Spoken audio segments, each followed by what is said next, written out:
ચાલો અત્યારે શું ભણવાના છે તો કે જનીનિક અનિયમિતતા ભણવાના છે. એમાં પહેલા આવશે મેન્ટેલિયન ડિસઓર્ડર આવશે ને પછી રંગસૂત્રીય ડિસઓર્ડર આવશે, એટલે કે ક્રોમોઝોમલ ડિસઓર્ડર આવશે. તો એમાં પહેલા અહીંયા આપેલું છે એક ટોપિક છે જેને નામ આપ્યું છે કે વંશાવલી પૃથ્થકરણ, એટલે કે પેડિગ્રી એનાલિસિસ. ભાઈ એનો અર્થ શું થાય તો કે આપણે મધમાખી છે એની ઉપર પ્રયોગ નહોતા કર્યા. કોની ઉપર પ્રયોગ કર્યા તો કે સર ઘર માખી ઉપર કર્યા હતા, મેલેનોગાસ્ટર ઉપર કર્યા હતા. ખબર છે? ઘર માખી ઉપર એ નહોતા કર્યા, ફળ માખી ઉપર કર્યા હતા. ડ્રોસોફિલા મેલેનોગાસ્ટર એ ફળ માખી છે એની ઉપર આપણે પ્રયોગો કર્યા હતા. તેમાં આપણે જોયું હતું કે 2 વીકની અંદર પોતાનું જીવનચક્ર છે પૂર્ણ કરે છે. એટલે એમાં કંઈ પણ લક્ષણ જોતા હોય તો આપણને તરત મળી જાય. પણ કોઈક માણસ ઉપર પ્રયોગ કરતા હોય તેને તો કેટલા ને કેટલા વર્ષ રાહ જોવી પડે. તો એના માટે છે ને શું કરવામાં આવે છે તો કે કોઈ પણ પેઢી એટલે ખબર પડે ને, પેઢી 1, પેઢી 2, પેઢી 3 એવું નામ સાંભળ્યું છે તમારા ઘરની અંદર ઉલ્લેખ થતો હોય, તો એમાં કોઈ ચોક્કસ કેરેક્ટર જોવા મળતું હોય અને એની યાદી રાખવામાં આવે એને શું કહેવાય? વંશાવલી પૃથ્થકરણ તરીકે ઓળખવામાં. માનો કે કોઈ એવો રોગ છે જે વારસાગત છે તો એની યાદી રાખવી તેને શું કહેવાય? વંશાવલી પૃથ્થકરણ. એની માટે આખો પેડેગ્રી ચાર્ટ દોરવામાં આવે. ચાર્ટ દોરવા માટે અલગ અલગ સંકેતો યુઝ કરવામાં આવે. સંકેતો વિશે તો આપણને ભણવું જ પડે તો જ આપણને ખબર પડે કે સંકેત છે શું. ચલો પહેલો સંકેત આપ્યું છે ચોરસ. ચોરસનો મિનિંગ શું થાય? મેલ છે. ખબર પડી? રાઉન્ડ છે એનો અર્થ શું થાય? માદા છે. ચોરસ છે પરંતુ ઊભું કરી દીધું. ચોરસ છે, જો આ ચોરસ છે, એને આમને બેહવા ન દીધું, એને ઊભું કરી દીધું. તો આ રીતનું ચોરસ હોય તેમાં શું થાય? સંતતિ કે ગમે એ વસ્તુ દર્શાવી છે પણ એનો ઉલ્લેખ કરેલો નથી, નર છે કે માદા. ખબર પડી? હવે આ કલર કેવો છે તો કે સર આ કલર ડાર્ક નથી, આછો કલર છે. અહીંયા તમને ડાર્ક કલર જોવા મળે છે, એટલે કે અંદર કલર પૂરી દીધેલો હોય એવું બતાવીશ તમને. તો અંદર કલર પૂરી દીધેલો છે એવો વસ્તુ છે, એટલે એમાં શું થયું? અસરગ્રસ્ત વ્યક્તિ, એટલે કે એમાં જે જનીન છે એને લીધે રોગનું લક્ષણ છે આમાં બતાય છે, એટલે એને અસરગ્રસ્ત વ્યક્તિ કહેવાય. આપણે હમણાં તો બહુ શબ્દ વાપર્યો તો કોરોનાગ્રસ્ત વ્યક્તિ, એટલે જેને કોરોના થઈ ગયો એવા વ્યક્તિ. તો અસરગ્રસ્ત વ્યક્તિ એટલે શું? જે રોગની માહિતી આપેલી હોય એ રોગ એને થયેલો હોય એ કેવા હોય? ડાર્ક વાળા હોય. હવે અહીંયા શું આપ્યું છે? મેથ્યુન, એટલે કે સેક્સ્યુઅલ ઇન્ટરકોર્સ છે. એક મેલ અને ફિમેલ વચ્ચે થાય એટલે એને સિંગલ બ્રિજ વડે દર્શાવેલું છે. ખબર પડી? હવે કોઈ જગ્યાએ ડબલ બ્રિજ હોય, આ સિંગલ બ્રિજ અને બીજો બ્રિજ એટલે કે ડબલ બ્રિજ થયા. તો આ ડબલ બ્રિજનો મિનિંગ શું થાય ભાઈ? તો કે સમ રક્ત મૈથુન, એટલે કે સંબંધીઓ સાથે જે સેક્સ્યુઅલ ઇન્ટરકોર્સ કરેલો હોય એને શું કહેવાય? સમરક્ત મૈથુન તરીકે ઓળખવામાં આવે છે. એવું બહુ ઓછું હોય. પછી ચાલો આ આપણે જોયું. આ કોણ છે ભાઈ? બોલો છે.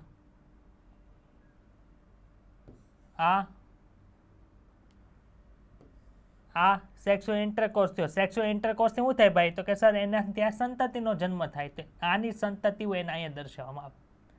હવે અહીંયા સંતતિ હોય તો માનો કે એક સેક્સ્યુઅલ ઇન્ટરકોર્સ કરે તો એક સંતતિ થાય, 3 વખત કહ્યું તો 3 સંતતિ થાય કે ન થાય? માનો કે પહેલી સંતતિ છે એ નર છે તો ચોરસ આવે, બીજી સંતતિ ફિમેલ છે તો રાઉન્ડ આવે, ત્રીજી સંતતિ પણ ફિમેલ છે તો શું થાય? રાઉન્ડ આવે. એટલે આને શું કહેવાય? પેરેન્ટ. અને આ પેરેન્ટ દ્વારા ઉત્પન્ન થતી સંતતિ એટલે F1 પેઢી થઈ. ખબર પડી? હવે માનો કે અહીંયા કોઈક બીજું વસ્તુ દર્શાવેલું છે, આ રાઉન્ડ નામ દર્શાવેલું છે, તો આ જે છે આ લોકોની સંતતિ નથી, પણ આ જે પહેલા જન્મેલા ભાઈ છે એની પત્ની છે, તો એની જે સંતતિ થાય એ આવી રીતે દર્શાવાય. ખબર પડી? તો આવું હોય તો એનો એવું સમાવેશ નહીં કરે કે આ માતા પિતા દ્વારા ઉત્પન્ન થયેલી સંતતિ છે, એવું નથી. સમજાય છે કે નથી સમજાતું? ઉપરથી વયું જાય છે. ચાલો હવે આમાં શું થાય? જો કેપિટલ ટી સ્મોલ ટી, તો આ આની ઉપર પ્રભાવી છે. હવે રોગ છે એ ક્યારે દર્શાવાય મને કહો? ઇન્સ્યુલિન હોય તો કેપિટલ આઈ હોય એટલે બંને ઇન્સ્યુલિન બધા તમને રોગ થાય. સ્મોલ આઈ છે તો બંને ઇન્સ્યુલિન નથી બનાવતા એટલે આપણને રોગ થયો. તો રોગ ક્યારે ભાઈ વ્યક્ત થયો? તો કે જ્યારે સર પ્રચ્છન્ન અભિવ્યક્તિ આવી, બંને પ્રસન્ન થયા એટલે ઇન્સ્યુલિન જ બનતો એટલે ડાયાબિટીસ થઈ.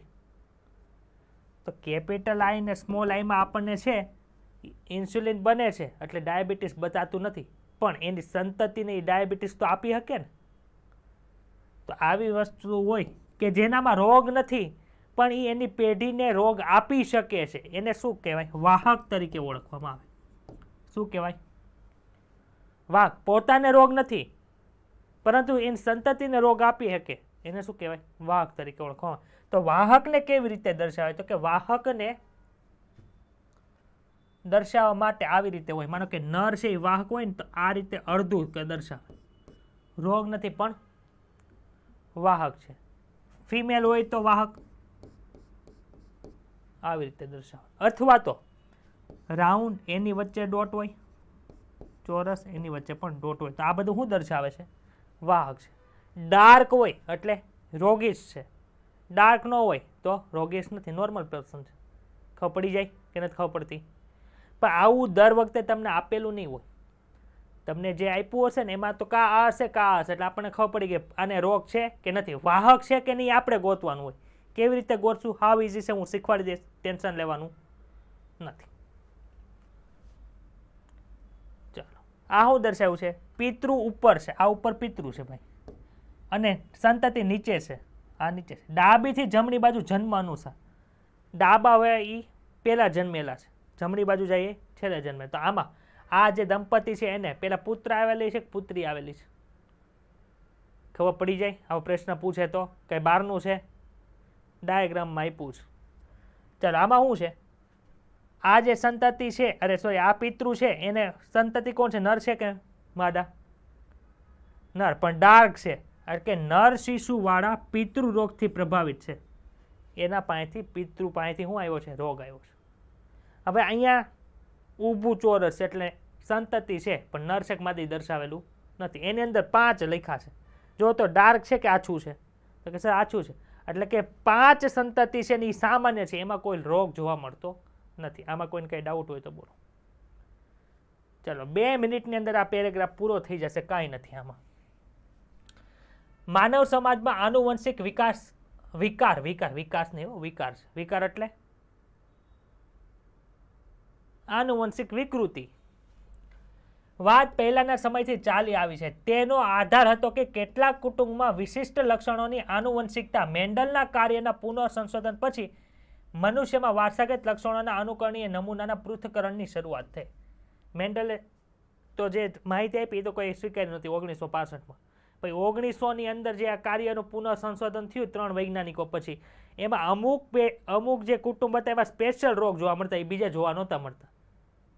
તો એ આનુવંશિક છે, એ મેન્ડલના કાર્યનું પુનઃ શોધ થઈ એના પછી એનું અભ્યાસ કરવામાં આવ્યો. એ સ્પષ્ટ છે કે વટાણાના છોડ અને અન્ય સજીવોમાં કરવામાં આવેલ તુલનાત્મક સંકરણ પ્રયોગ મનુષ્યમાં સંભવ નથી. ડ્રોસોફિલામાં પ્રયોગ કર્યા તે માણસમાં શક્ય છે? તો એ તો શક્ય નથી. વટાણામાં કર્યા એ પણ શક્ય નથી. એટલા માટે એક જ વિકલ્પ રહી જાય છે કે વિશિષ્ટ લક્ષણની આનુવંશિકતાના સંદર્ભે આખો જે વંશ આવે છે એના ઇતિહાસનો અભ્યાસ કરવામાં આવે. માનવ કુટુંબમાં અનેક પેઢીઓ સુધી કોઈ એક લક્ષણની નોંધ રાખવાની બાબત જે છે એને વંશાવળી પૃથ્થકરણ અથવા તો પેડિગ્રી એનાલિસિસ તરીકે ઓળખવામાં આવે. ભાઈ, પેડિગ્રી એનાલિસિસ અહીંયા શીખો એવું નહીં, MBBSમાં પીછો નહીં મૂકે. MBBS નીટ પીજીમાં પૂછાય છે. પેડિગ્રી એનાલિસિસ નીટ પીજીમાં પણ પૂછાય છે, એટલે સ્કીપ કરવા નથી થતો ટોપિક. વંશાવળી પૃથ્થકરણમાં વંશવૃક્ષ તરીકે વિશેષ લક્ષણનું પેઢી દર પેઢી વિશ્લેષણ કરવામાં આવે છે. એક જોયું કે આમાં રોગ જોવા મળે, નથી જોવા મળે, બીજું સંતાન નથી જોવા, ત્રીજું સંતાન નથી જોવા, એનું સંતાન થાય એમાં જોવા મળે તો કે આ જોવા મળે, તેની પણ નોંધ લેવામાં આવે છે. પેઢી દર પેઢી શું કરવું પડે છે? નોંધ રાખવામાં આવે છે. માનવ જનીન વિદ્યામાં વંશાવળી અભ્યાસ એક મહત્વપૂર્ણ ઉપકરણ હોય છે જેનો વિશેષ લક્ષણ, અસામાન્યતા અથવા તો રોગની તપાસ કરવા માટે ઉપયોગ કરવામાં આવે છે. સામાન્ય નથી તેને શું કહેવાય? અસામાન્યતા કહેવાય. વંશાવળી પૃથ્થકરણમાં ઉપયોગમાં લેવાતા કેટલાક સંકેતોને આકૃતિમાં દર્શાવ્યા છે અમે ભણી ગયા છે. જેમ કે તમે આ પ્રકરણમાં અભ્યાસ કર્યો કે કોઈ પણ સજીવનું પ્રત્યેક લક્ષણ રંગસૂત્રમાં આવેલા DNA પરના એક અથવા બીજા જનીન દ્વારા નિયંત્રિત થાય. તમે ભણી ગયા ભાઈ?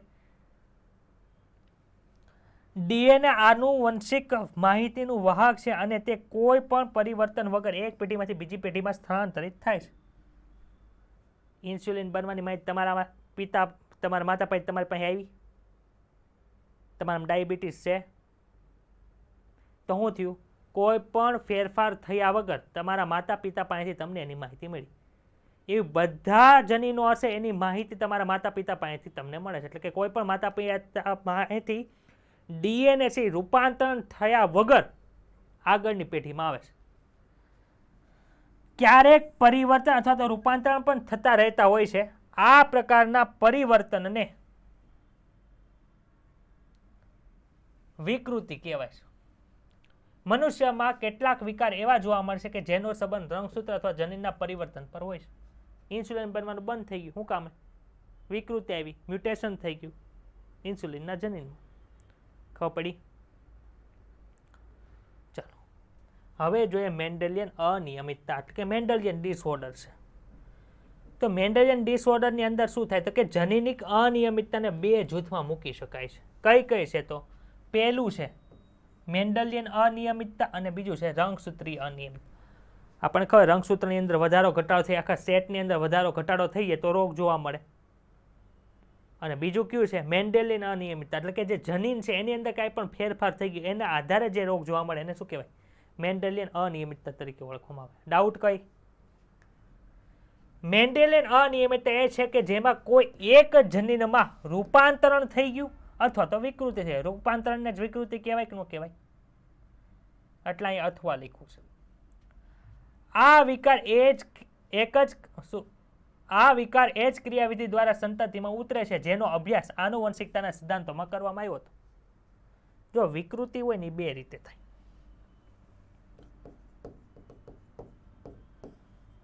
એક તો દૈહિક રંગસૂત્રમાં થાય,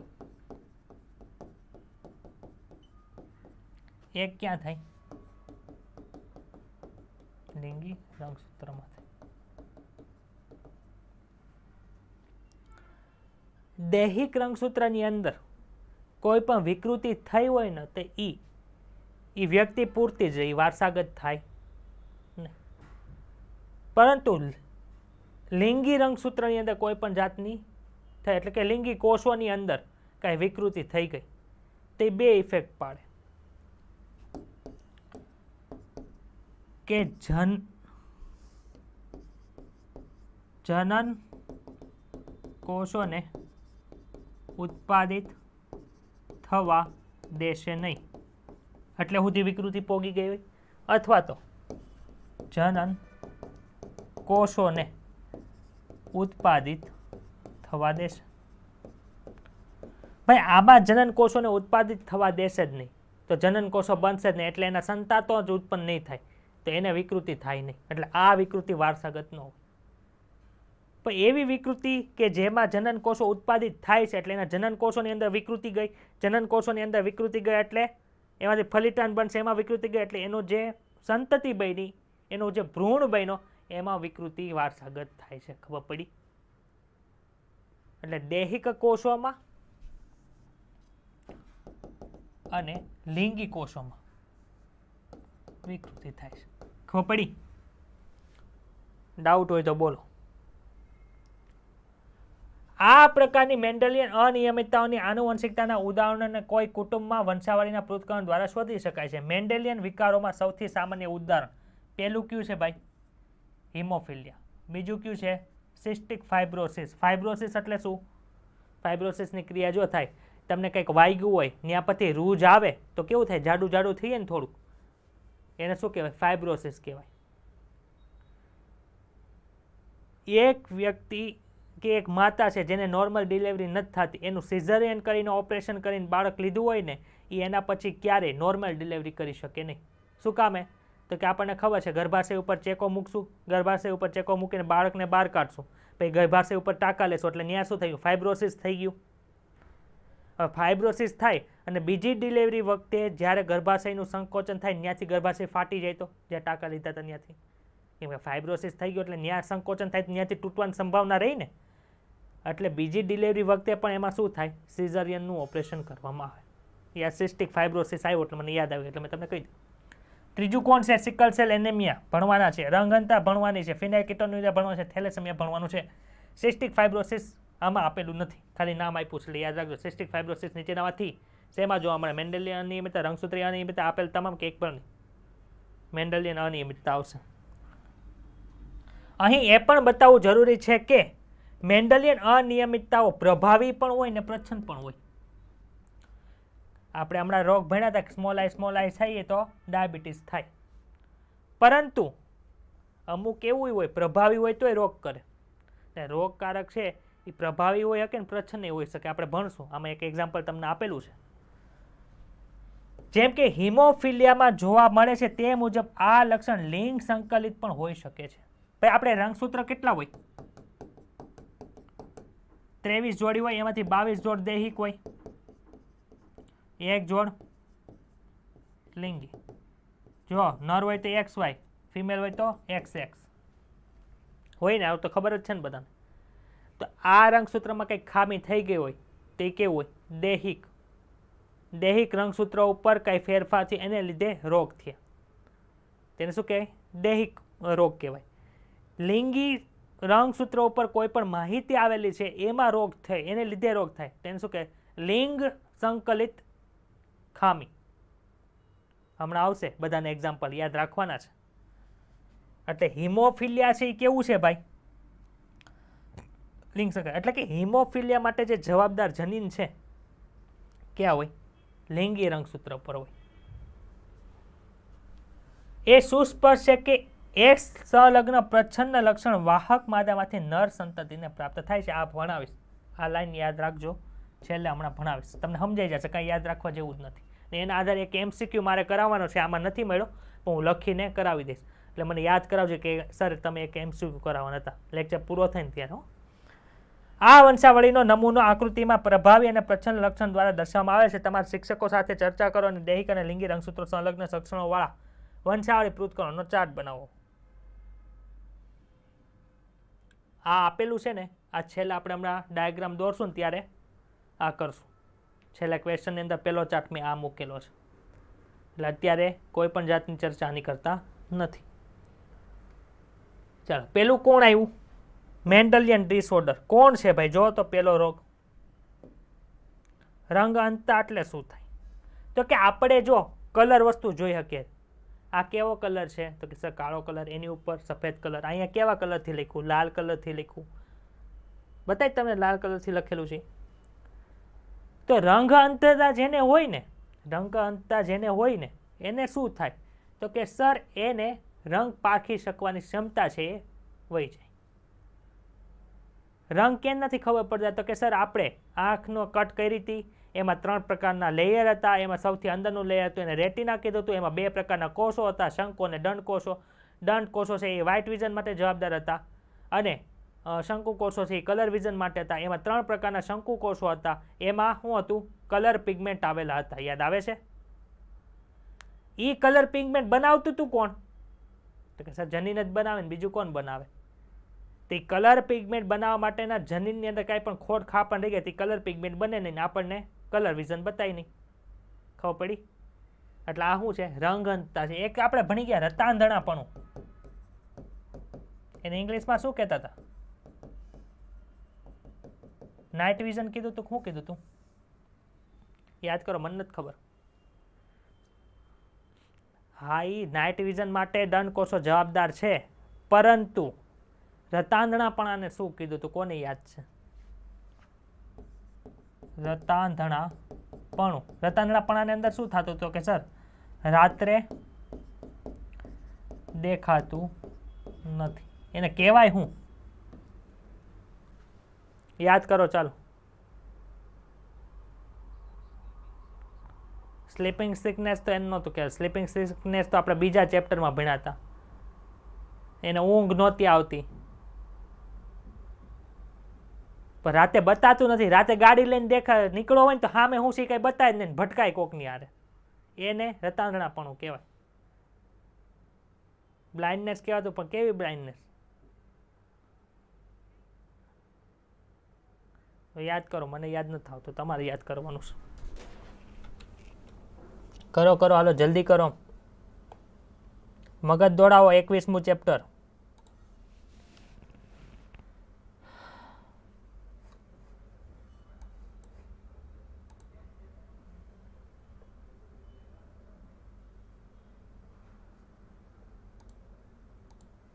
હિમાંશુ કઈ ગયો?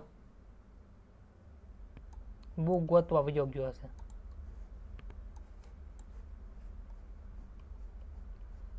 બોલો બોલો, જલ્દી બોલો.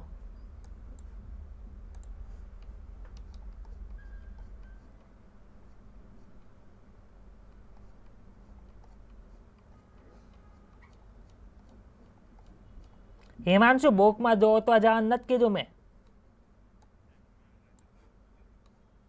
તો શું કહેવાય? રતાંગણા ભણાને ઇંગ્લિશમાં શું કહેવાય?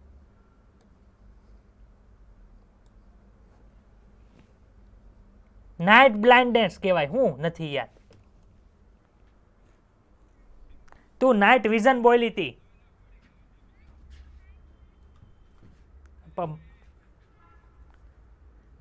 મને તો એવું સમજાવ નાઇટ વિઝન એવું હતું. તો આને શું કહેવાય? તો નાઇટ બ્લાઇન્ડનેસ છે એ વારસાગત નથી, જ્યારે કલર બ્લાઇન્ડનેસ છે એ કેવું છે? ચાલો, એની અંદર કેવું હોય તો કે આપણને ખબર શંકુ કોષો છે એની અંદર જે જવાબદાર રંગ છે એ બનાવવાવાળા કોણ છે? જનીનત બનાવે છે, આપણને ખબર જ છે એ બધું. તો શું થયું? બે પ્રભાવી હોય, પ્રભાવીને કેવી વડે દર્શાવાય? કેપિટલ વડે. તો જો આ વ્યક્ત કરે છે, આ વ્યક્ત કરે છે, એટલે આને શું થાય? રંગ પારખી શકે કે ન પારખી શકે? કયો તો મને. એક છે કેપિટલ સી અને સ્મોલ સી. આમાં બને છે, આમાં નથી બનતું, તો કલર તો પારખી શકે ને. સ્મોલ સી હોય તો સર બનતું જ નથી, કલર પારખી શકશે નહીં. હવે મને કયો આ છે ક્યાં? ખબર છે આનું માટેનું જનીન ક્યાં છે? એક્સ રંગસૂત્ર ઉપર હોય. એક રંગસૂત્ર એટલે 23મી જોડીમાં જે એક રંગસૂત્ર હોય એની ઉપર હશે. નર પાસે આવા કેટલા રંગસૂત્ર હશે? એક્સ. માદા પાસે 2 હોય. ખબર પડી તમને? તો વાય રંગસૂત્ર હોય ને, વાય રંગસૂત્ર એની ઉપર આની માહિતી હશે નહીં, કેમ કે વાય રંગસૂત્ર અલગ જ રંગસૂત્ર છે, હેમિઝાઇગસ છે. તો વાય રંગસૂત્ર ઉપર કલર બનાવવા માટેની જે માહિતી છે, એટલે કે શંકુ માટે જે ફોટોપિગમેન્ટ બનાવવા માટેની માહિતી હોય નહીં. તો નર પાસે ખાલી એક જ એક્સ રંગસૂત્ર છે, એની અંદર માહિતી છે. જો એ માહિતી ઉડી ગઈ એટલે શું થઈ ગયો? કલર બ્લાઇન્ડ માણસ થઈ ગયો. ફિમેલ છે એની પાસે કેવું છે? 2 એક્સ રંગસૂત્ર છે, એકમાં ઉડી ગઈ તો એકમાં પડી હોય તો શું થાય? કલર પારખી શકે છે. તો જો કેપિટલ સી પ્રભાવી છે, રંગ પારખી શકે છે. કેપિટલ સી સ્મોલ સી છે, પ્રભાવી છે એટલે રંગ પારખી શકે. ડબલ સ્મોલ સી પ્રશ્ન છે, રંગ પારખી શકતા નથી. પણ આ કેની સાથે સંકળાયેલું છે? સર એક રંગસૂત્ર સાથે સંકળાયેલું છે, એટલે આવી રીતે લખાય. એક રંગસૂત્ર કેપિટલ સી, એક રંગસૂત્ર કેપિટલ સી, એક રંગસૂત્ર સ્મોલ સી, એક રંગસૂત્ર સ્મોલ સી. ભાઈ આ કોના માટે દર્શાવેલા છે? મેં કહ્યું તો માદા માટે કે નર માટે? મારે નર માટે લખવું હોય તો X capital C Y, X small C Y. તો જો આ કેવું છે? આ ઉપરનું બેમાં કેપિટલ સી ને એક કેપિટલ સી છે, તો આ તો બંને આ માદા ને આ નર તો જોઈ શકશે કલર વિઝન. હવે આમાં જો આ શું છે? એક પ્રભાવી ને એક પ્રચ્છન્ન છે, એટલે આને બતાશે, પણ આ વાહક થાય કે ન થાય? આ કેવું થશે? વાહક થશે. પણ આમાં વાહકની કન્ડિશન આવે? હિમાંશુ આવે કે ન આવે? આવે જ નહીં. નર છે યાદ રાખજો, નર છે એ ક્યારેય પણ મને બોલવા તો દે. નર છે એ ક્યારે એક સંલગ્ન રોગ હોય એની માટે વાહક હોતા નથી. ખબર પડી? કા રોગિષ્ટ હોય કા હાજા હોય, એ પહેલી વસ્તુ. તો જો અહીંયા લખો નર અને માદા. સાદા હોય તો X capital C Y, X capital C, X capital C. એટલે જો આમાં મેં વ્હાઇટ કરેલું છે ને કેપિટલ છે, સ્મોલ છે એ રેડથી દર્શાવેલું છે. વાહકમાં નર હોતા નથી, જો ડેશ મારેલું છે, બતાડું. જ્યારે માદામાં વાહક હોય એક કેપિટલ એક સ્મોલ. રોગિષ્ટ હોય એટલે કે પ્રચ્છન્ન કન્ડિશન છે, એક સ્મોલ સી વાય, એક સ્મોલ સી, એક સ્મોલ સી, એટલે કે આ રોગિષ્ટ. એટલું સમજાઈ ગયું? ભાઈ આ રોગમાં શું થાય છે તો કે રોગના લક્ષણ શું છે તો કે રેડ અને ગ્રીન કલર છે પારખી શકાતો નથી. કારણ શું કામ તો કે ઇરિથ્રોલેબ ને ક્લોરોલેબ ની ગેરહાજરી. ભાઈ આ ઇરિથ્રોલેબ ને ક્લોરોલેબ શું છે તો કે સર ઇરિથ્રોલેબ અને ક્લોરોલેબ છે તે આપણે જે શંકુકોષ છે ને એના નામ છે. શંકુકોષના નામ છે. પછી જો કેવો પ્રકાર છે ભાઈ, કયા રંગસૂત્રો ઉપર એની માહિતી છે તો કે એક્સ લિંગી રંગસૂત્ર. અને કેવો રોગ છે, પ્રચ્છન્ન કન્ડિશનમાં રોગ થાય કે પ્રભાવીમાં? પ્રચ્છન્નમાં થાય. એટલે આનો પ્રકાર કેવો થાય? એક સંલગ્ન પ્રચ્છન્ન. એટલે તમને જ્યારે પણ કલર બ્લાઇન્ડનેસ આવે એટલે એક્સ અને સી યાદ આવવું જોવે. તમને એમ કીધું એક રંગ અંધ સ્ત્રીનું જનીન પ્રકાર જણાવો તો x small C, x small C યાદ રહી જાય. એક રંગ અંધ પુરુષ એક્સ સ્મોલ સી વાય યાદ રહી ગયું. એટલે એક રંગસૂત્ર જે આપણે 23મી જોડીમાં હેઠે આવે ને ત્યાં આ ક્લોરોલેબ અને ઇરિથ્રોલેબની માહિતી હોય. એવું તમારે લખેલું નથી પણ આ આપણને આ શું કહેવાય થિયરી ઉપરથી ખબર પડે. ચાલો રીડ કરો.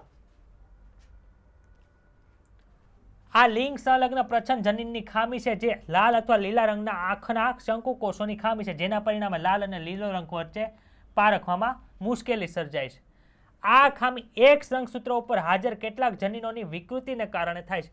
આશરે 8% નરોમાં અને 0.4% માદામાં જોવા મળે. ભાઈ અહીંયા જો ખાલી યાદ રાખવાનું છે 8% નરમાં 0.4% માદામાં. ભાઈ માદામાં રેશિયો કેમ ઓછો છે, નરમાં કેમ એટલો બધો વધારે છે? બોલો જી. એટલે તમે 100 પુરુષો લીધા હોય, 100 પુરુષો લીધા હોય એમાં 8 નરની અંદર મળે. માદા લીધી હોય તો એમાંથી 0.4 માદાની અંદર તે જોવા મળે. આવું શું કામ? તો કે સર નર પાસે એક જ એક રંગસૂત્ર છે, માદા પાસે 2 છે. એટલે અહીંયા શું થાય, એક પણ કેપિટલ હશે ને તો એમાં રોગ જોવા નહીં મળે. માદામાં આ રોગ થવા માટે બંને પ્રચ્છન્ન જોવે. જ્યારે નરમાં એક પ્રચ્છન્ન થઈ ગયું એટલે રોગી જ થઈ ગયું. ખબર પડી? એટલે આ લાઈન ખાસ યાદ રાખો. 8% નરમાં અને 0.4% છે એ માદાની અંદર જોવા મળે છે. આનું કારણ લાલ અને લીલા રંગની અંતતા માટેના જે જનીનો એક રંગસૂત્ર પર આવેલા છે, નર ફક્ત એક જ અને માદા છે 2 એક રંગસૂત્ર ધરાવે છે. સ્ત્રી કે જે આ જનીન ધરાવે છે તેના પુત્રમાં રંગન થવાની ક્ષમતા કેટલી છે? 50% શક્યતાઓ છે. ક્યુ જનીન? Capital C small C. ચાલો ભાઈ એક જો દાખલો બનાવું છું એટલે કે ક્વેશ્ચન બનાવો. એક રંગ અંધ પિતાની પુત્રી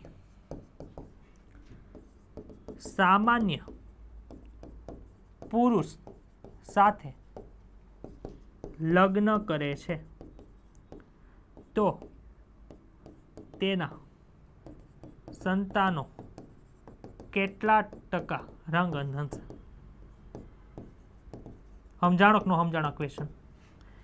ચાલો પિતા કેવા છે? એક પિતા છે એ રંગ અંધ છે એટલે એની પાસેનું જનીન શું હશે? એક્સ સ્મોલ સી વાય હશે. હવે એની છોકરી છે, છોકરીને પિતા પાસેથી કયું રંગસૂત્ર મળે? એક્સ કે વાય મળે? એક્સ રંગસૂત્ર મળે. એટલે આ જે આ રંગન પિતાનું જનીન સ્ટ્રક્ચર જે છે એ તો તમને ખબર પડી ગઈ. હવે આ પુત્રીનું જનીન યુગ્મ શું થાય ભાઈ? તો કે sir x capital C x small C થાય. હવે આપણે આ યાદ રાખવાનું, ભૂલી જાઓ. જ્યારે રંગિત પિતાની પુત્રી કીધું હોય ને એટલે જે પુત્રી છે એ વાહક થાય. ખબર પડી? આ શું થયું? કઈ થયું છે? બ્લર થઈ ગયું નથી ને? ઓકે ચાલો ભાઈ. સામાન્ય પુરુષ એટલે શું હોય? X capital C Y. ચાલો આમાંથી જન્યુ બનાવો. કેટલા પ્રકારના જન્યુ બને? સર હિટ્રોગેમી છે, અરે સોરી હિટ્રોગેમસ એટલે 2. X capital C x small C. આમાંથી 2 પ્રકારના, એક્સ કેપિટલ સી એક વાય. ચાલો 2 પ્રકારના અંડકોષ છે, 2 પ્રકારના શુક્રકોષ સાથે ભેગા મળીને 4 સંતતિ સર્જે. કઈ? X capital C X capital C પહેલી સંતતિ. બીજી સંતતિ કઈ છે? X capital C Y. ત્રીજી સંતતિ કઈ છે? X small C X capital C, અને ચોથી સંતતિ છે એ એક્સ સ્મોલ સી વાય. ચાલો આટલી ખબર પડી. અને ભૂસી નાખું. હવે જો આ કેવું છે? બંને કેપિટલ, એટલે આ નોર્મલ છે. હું ઉડી ગયો. આ છે નોર્મલ. આ કેવું છે? આ કેવું છે? વાહક. આ કેવું છે? રોગીશ. તો આપણને પ્રશ્ન શું પૂછ્યો છે? કેટલા રંગ અંત હશે? કોણ? સંતતિ પૂછ્યો, એટલે 25% સંતતિ રંગ અંત છે. આમાં નામાં ફેરવી નાખે. કેટલી વાહક છે? તો 25% વાહક છે. કેટલી પુત્રીઓ રંગ અંત છે? 0%. પુત્રી એકે રંગ અંત નથી ભાઈ. કેટલા ટકા પુત્રો રંગ અંત છે? 50% પુત્રો રંગ અંત. ખબર પડે છે? પુત્રો એટલે આ બે જ ગણવાના, એમાં 50% નો 50% વાહક. એક પ્રશ્નમાંથી કેટલા બધા પ્રશ્ન પૂછીએ. ખાલી તમને જનીન પ્રકાર આવડતો હોય તમને આ યાદ રહી જાય. છે અઘરો ક્વેશ્ચનમાં? તારો અવાજ નથી આવતો બેન હરખો, કઈ ઘોઘરો અવાજ આવે છે. હા હા બોલ.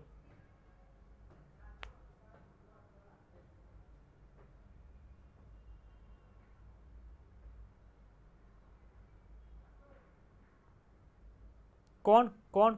માતા રંગઅંધ હોય તે ક્લાસિફાઈ કરવું પડે ને. તો જે પુત્રી હોય એ રંગઅંધ જ થઈ જાય. ક્લેસિફાઈ કર્યું હોય ને એટલું ધ્યાનમાં રાખવાનું, બાકી બધું નોર્મલ લેવાનું. આપણે ઓલામાં કીધું હતું રુધિર જૂથમાં, જ્યાં લગી સમયુગ્મી ક્લાસિફાઈ ન કરે ત્યાર સુધી કેપિટલ કેપિટલ નહીં લેવાનું, એક કેપિટલ એકને સ્મોલ આઈ લેવાનું. યાદ છે? એવી રીતે માતા પોતે રંગઅંધ નથી, કારણ કે જનીન કેવું છે? પ્રચ્છન્ન છે. આનો અર્થ એ થાય કે તેની અસરને તેને મળતા આવતા પ્રભાવી સામાન્ય જનીન દ્વારા દબાવી દેવામાં આવે. ભાઈ જો આ સ્મોલ છે ને આ કેપિટલ છે, તો આ વ્યક્ત કેમ ન થયું? તો કે એને મળતું આવતું જનીન જે બીજા સમજાત રંગસૂત્ર ઉપર છે એ જનીન દ્વારા આની અસર દબાવી દીધી. આ વ્યક્ત ન થયું, પણ આ વ્યક્ત થઈ ગયું, એટલે આપણને રોગ જોવા મળતો નથી. સામાન્ય સંજોગોમાં પુત્રી રંગઅંધ હોતી નથી જ્યાં સુધી માતા વાહક હોય અને પિતા છે રંગઅંધ હોય. અહીંયા જો પિતા રંગઅંધ કરી નાખ્યા હોત ને તો અહીં એક પુત્રી છે એ કેવી આવત? રંગઅંધ આવત. પણ સામાન્ય પિતા છે ત્યાં સુધી પુત્રી છે એ ક્યારેય રંગઅંધ થતી નથી. કેમ કે રંગઅંધ થવા માટે એમાં બે, એક છે એ પ્રચ્છન્ન હોવા જોઈએ, તો એક પિતા પાસેથી મળે એ પ્રચ્છન્ન હોવું જોઈએ, માતા પાસેથી મળે એ પ્રચ્છન્ન હોવું જોઈએ. ખબર પડી ગઈ કે ડાઉટ છે? અઘરું લાગ્યું કાંઈ? બસ તો આવું છે. રંગઅંધતા હોય, થેલેસેમિયા હોય કે પછી હિમોફિલિયા હોય, બધું હેલું છે. ચાલો હિમોફિલિયા. હિમોફિલિયામાં શું થાય? તો કે હિમોફિલિયાની અંદર લોહી છે ગંઠાતું નથી. કાપો મૂકો, બ્લડ વહેવા જ મળે, વહેવા જ મળે. તમે ઓપરેશનમાં જાઓ ને એ પહેલાં તમારો ક્લોટિંગ ટાઈમ ટેસ્ટ કરે. તમારું ઓપરેશન હોય ને એ પહેલાં સીટી ટેસ્ટ થાય. સીટી ટેસ્ટ થાય એટલે શું? કે તમને કાપો મૂકો એના પછી કેટલી વારે રુધિર છે એ જામી જાય છે. મને કે હૃદયનું ઓપરેશન કરવું છે તો ઉપરની સ્કિન કાપીએ, નીચેના લેયર કટ કરીએ, પછી સ્ટર્નમ છે એને કટ કરો, નીચે જાઓ, પેરિકાર્ડિયમ હોય એને કટ કરો, પછી હૃદય આવે. તો કેટલું બધું કાપો, લોહી નીકળે કે ન નીકળે? જો તમારો ક્લોટિંગ ટાઈમ વધુ હોય, એટલે કે વધુ સમય રુધિર ગંઠાતું હોય તો લોહી વધુ વહી જશે, એટલે લોહીના બાટલા તૈયાર રાખવા પડે ઓપરેશન થિયેટરમાં. તમારો ક્લોટિંગ ટાઈમ ઓછો હોય એટલે ડૉક્ટરને નિરાત હોય કે ભાઈ બહુ રુધિરનો વ્યય થશે નહીં, નિરાતે ઓપરેશન કરી શકે. સમજાય છે?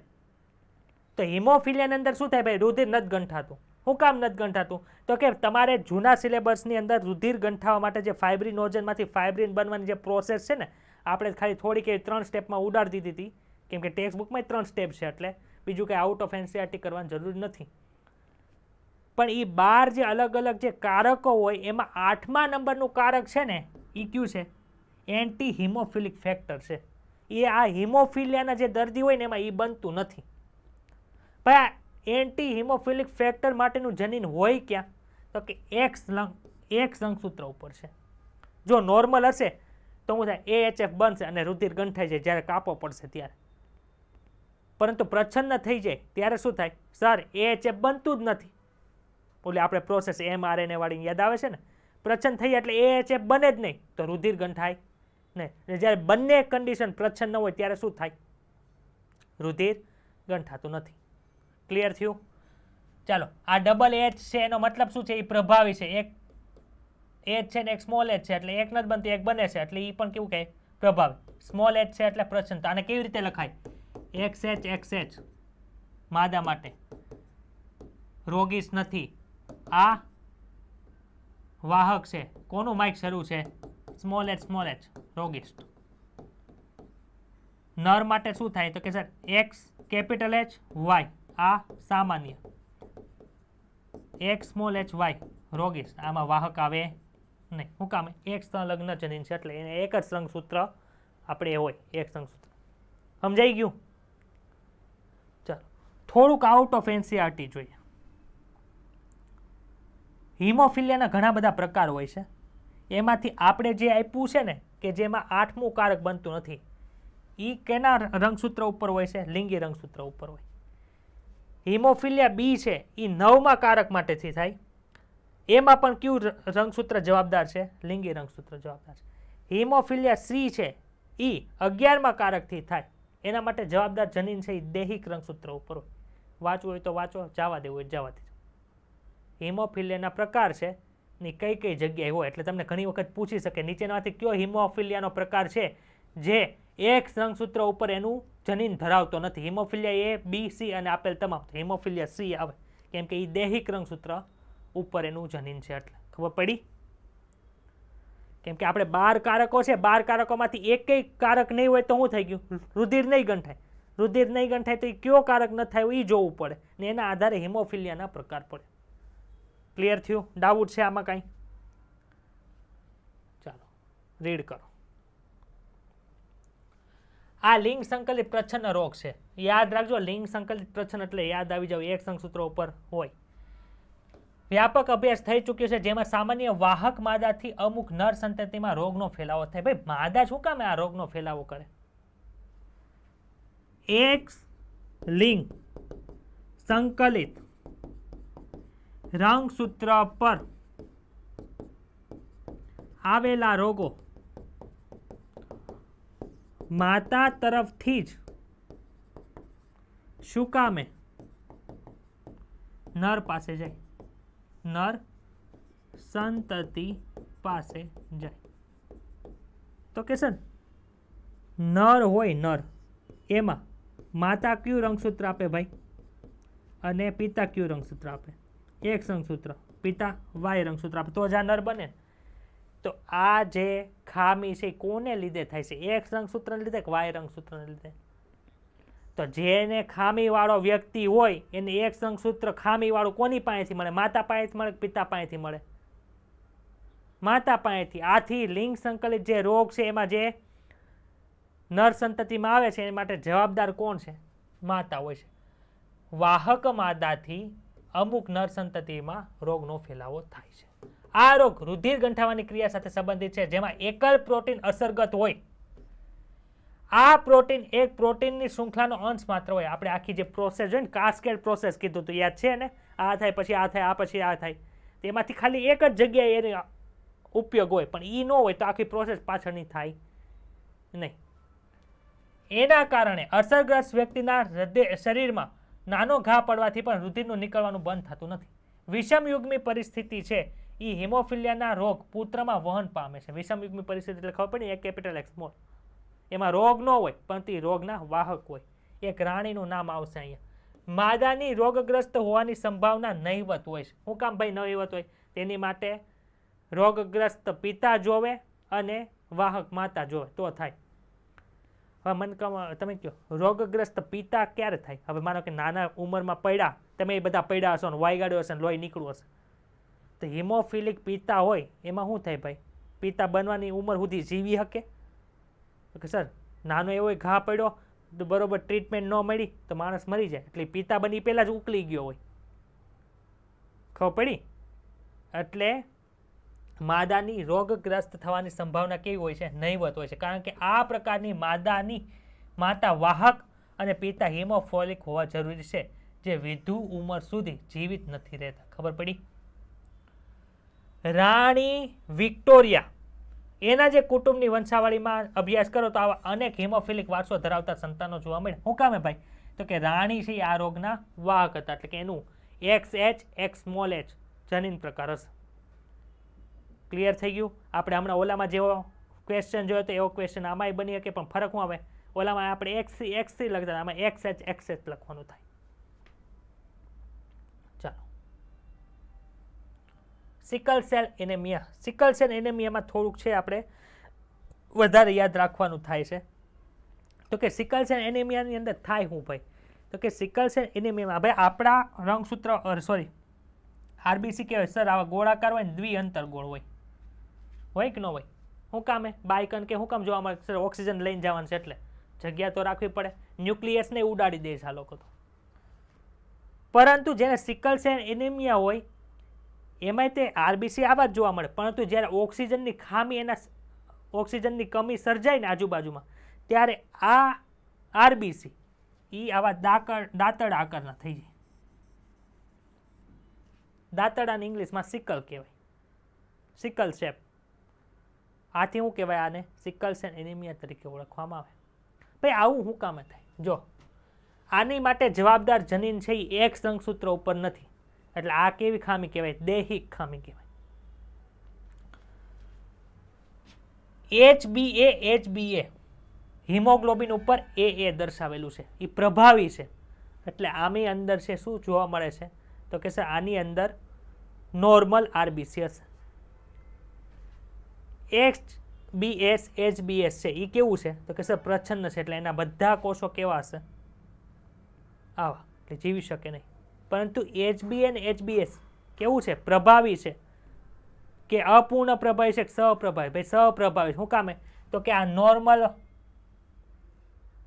સેલ ઉત્પન્ન કરશે, આ સિકલ શેપ વાળા સેલ ઉત્પન્ન કરશે આરબીસી. ખબર પડી? બંને વ્યક્ત થાય છે, એટલે આને સપ્રભાવિતા કહેવાય. સપ્રભાવિતા આપણે જોયું હતું, એમાં એક ઉદાહરણ સિકલ સેલ એનિમિયા પણ આવે. ડાઉટ છે કોઈને? કાંઈ? હિમાંશુ કંઈક બોલે છે પણ કાંઈ સમજાતું નથી મને. હિરલ તાર માઇક બંધ કરતો. હિમાંશુ બોલ.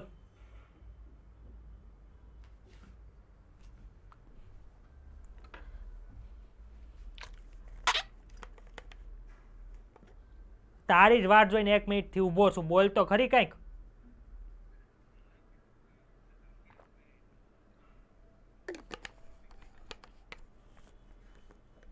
પેલા મને તું કે સિકલ સેલ એનિમિયા આખું મેં પૂરું કરી દીધું. હા, તો એ પછી આખું પૂરું થાય ત્યારે સોલ્વ થઈ જશે પ્રશ્ન. હું કામ ઉપાધિ કરે છે? ભાઈ લક્ષણ શું છે? O2 ના અભાવમાં આરબીસીએસ છે એ બાયકન્કેવની જગ્યાએ દાંતડા આકારના બને છે. શું કામ આવું થયું? તો કે હિમોગ્લોબિનની અંદર 2 આલ્ફા શૃંખલા હોય, 2 બીટા શૃંખલા હોય કે ન હોય? આલ્ફા શૃંખલા એની બનેલી હોય એમિનો એસિડની. એમિનો એસિડની માહિતી ક્યાં હોય? કયો તો? mRNAમાં. mRNA ક્યાંથી બન્યું? DNAમાંથી. એટલે ખબર પડી? તેમાં બીટા શૃંખલા માટેનું જે જનીન હોય એમાંથી mRNA બન્યું, એમાંથી શું બને છે? પ્રોટીન બને છે. તેમાં છઠ્ઠો એમિનો એસિડ જે છે ને, પહેલો, બીજો, ત્રીજો, ચોથો, પાંચમો, છઠ્ઠો, સાતમો, આઠમો, એમાં આખું એમિનો એસિડની શૃંખલા હોય તેમાંથી પ્રોટીન બને. એમાં જે છઠ્ઠો એમિનો એસિડ છે એ ગ્લુટામિક એસિડમાંથી વેલાઇન બની જાય. તો ગ્લુટામિક એસિડની જગ્યાએ વેલાઇન આવી ગયું, એને લીધે શું થઈ ગયું? નોર્મલ આરબીસીની જગ્યાએ સિકલ સેલ આરબીસી બને. ખબર પડી? કેટલા રંગસૂત્ર કેટલા એમિનો એસિડ ફેર્યા ભાઈ? બોલો તો. જતીન માઇક ઓફ કરીને બોલાય તો મને સંભળાય.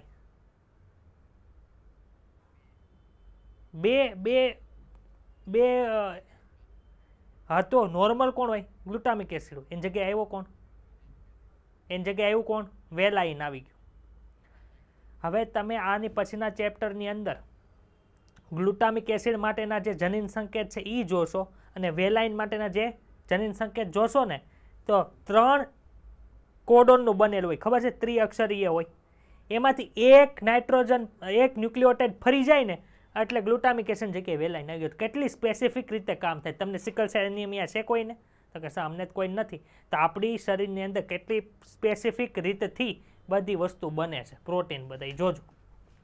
ચાલો, કેવું છે ભાઈ, લિંગી રંગસૂત્ર ઉપર આનું જનીન આવ્યું છે તો કે નહીં, તો દૈહિક આવે. કેવું છે, પ્રભાવી છે કે પ્રચ્છન્ન છે, તો કે પ્રચ્છન્ન. ક્લિયર? ચાલો, ડીએનએ હોય એમાં માહિતી હોય કે ન હોય? એમાં ગ્લુટામિક એસિડ માટેની માહિતી કઈ છે? CTC હોય. કેમાં? ડીએનએમાં. ડીએનએમાંથી આરએનએ બને. ક્યુ આરએનએ બને? mRNA બને. એટલે એમાંથી શું માહિતી ગઈ? તો કે સર સી ની આરે જી આવે, ટી ની આરે એ આવે, સી ની આરે જી આવે. આ ખબર પડી? એટલે GAG mRNAમાં હોય એટલે આપણે આ એમિનો એસિડ કયો આવે? ગ્લુટામિક એસિડ આવ્યો. પરંતુ થાય છે હું અહીંયા સામાન્ય વ્યક્તિની અંદર આવું હોય, પરંતુ આખી જે પ્રોટીન બનાવવાની માટેની જે માહિતી હોય એમાં CTC ની જગ્યાએ CAC આવ્યો. કેટલો કેટલા ન્યુક્લિયોટાઇડ ફરી ગયા જો તો? એક જ ન્યુક્લિયોટાઇડ શું થયો? ચેન્જ થઈ ગયો. તેનું mRNA બને એમાં શું થાય? GUG આવે કે ન આવે? અને GUG તમે લખો એટલે એમિનો એસિડ કોણ આવે? વેલાઇન આવી જાય. તો અહીં લખો કયો એમિનો એસિડ ચેન્જ થયો? છઠ્ઠો એમિનો એસિડ ચેન્જ થયો. કેમાંથી? ગ્લુટામિક એસિડ જગ્યાએ વેલાઇન આવી ગયો. જીનેટિક કોડ કયો ચેન્જ થયો હોય? ભાઈ છઠ્ઠો એમિનો એસિડ હોય તો કયો એમિનો એસિડ જીનેટિક કોડ આવે? છઠ્ઠો જ આવે. અને ન્યુક્લિયોટાઇડ કયો ચેન્જ થયો? જો એક જીનેટિક કોડ એટલે કે જનીન સંકેત, ગુજરાતી લખી દો એટલે ગોથાનો ખાઓ. કેટલાનો બનેલો હોય? 3 ન્યુક્લિયોટાઇડનો બનેલો હોય. એટલી ખબર પડે. આપણે કેટલો? છઠ્ઠો એમિનો એસિડ ચેન્જ થયો એટલે છઠ્ઠો જીનેટિક કોડ ચેન્જ થયો હશે. તો આ જીનેટિક કોડ પહેલા કેટલા ન્યુક્લિયોટાઇડ હશે મને કહો તો? પહેલો એમિનો એસિડ, બીજો, ત્રીજો, ચોથો, પાંચમો અને છઠ્ઠો. આના 3 હોય, આના 3 હોય, આના 3 હોય, આના 3 હોય, એટલે આના 3 હોય. એટલે આગળથી તમે શરૂઆત કરો ને તો 15 ન્યુક્લિયોટાઇડ છે. પછી આના કેટલા હોય જો તો? 3 હોય કે ન હોય? GAG.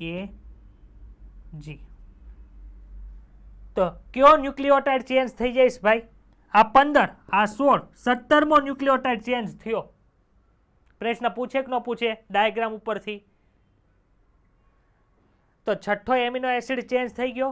છઠ્ઠા એમિનો એસિડ માટેનો જે જીનેટિક કોડ ચેન્જ થઈ ગયો અને તમે કોઈક mRNA આપી દે તો તમે એમાં mRNA ઉપર કયો ન્યુક્લિયોટાઇડ ચેન્જ થઈ જાય છે? સર 17મો ન્યુક્લિયોટાઇડ ચેન્જ થઈ જાય છે. યાદ રાખજો. ખબર પડી? ડાઉટ છે કાંઈ? ચાલો, આ નર અને આ માદા. સાદા હોય એનો જનીન પ્રકાર કેવી રીતે લખાય ભાઈ? આવી રીતે લખાય. આનો આવી રીતે લખાય. કાંઈ ચેન્જ છે? સર આમાં વાહક છે, જો નર વાહક છે. હું કામે ભાઈ? આ તો એક રંગસૂત્ર ઉપર થોડું છે. દૈહિક રંગસૂત્ર હોય કે 1 થી 22 જોડની વચ્ચે કંઈક રંગસૂત્ર ઉપર હશે તેમાં વાહક જોવા મળે. ની કેવું છે? સહપ્રભાવિતા છે. અહીંયા સિકલ છે એનિમિયા કેમાં વધારે જોવા મળે ભાઈ? તો કે સર HBS માં જોવા મળે. ચાલો, આમાં સહપ્રભાવિતા કોણ ધરાવતું હતું? વાહક ધરાવે કે ન ધરાવે? આ એ વ્યક્ત થાય, આ વ્યક્ત થાય. હવે આમાં પ્લિયોટ્રોપીને નાને શું લેવા દેવા? ચાલો, પ્લિયોટ્રોપી. જો આ જનીનનું મુખ્ય કામ શું છે ભાઈ? તો કે સર એક છે એ નોર્મલ આરબીસી બનાવશે, એક સિકલવાળા આરબીસી બનાવશે. હવે એક રોગ આપણે ભણવાનો છે, મેલેરિયા. હોય કે ન હોય? મેલેરિયામાં શું થાય? તો કે સર મેલેરિયા કોના દ્વારા થાય? તો કે પ્લાઝ્મોડિયમ. પ્લાઝ્મોડિયમ શું છે? એક પ્રકારનું પ્રજીવ, બીજાણુધારી પ્રજીવ છે ને. ઈ પ્લાઝ્મોડિયમ હોય એટેક ક્યાં કરે? આરબીસી ઉપર. તો અહીંયા તો જો સાદા આરબીસી છે અને ઓલા આરબીસી છે. તો સિકલ સેલ ટાઈપના જે આરબીસી હશે ને એમાં પ્લાઝ્મોડિયમ સી એટેક કરી શકતા નથી. એટલે જેને સિકલ સેલ એનિમિયા હોય ને એને મેલેરિયા ન થાય. તો જો મેલેરિયા નથી થતો, સાથે સાથે બે પ્રકારનું ઓલું થાય છે. તો આ પ્લિયોટ્રોપી થયું. હિમાંશુ ડાઉટ સોલ્વ થઈ ગયો ને? Doubt solve Himanshu? હા કે ના તો બોલ. હકીકતમાં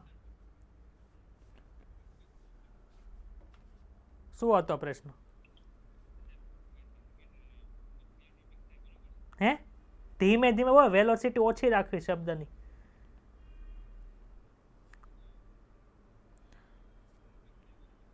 તારો અવાજ ચોટે છે મારા ભાઈ.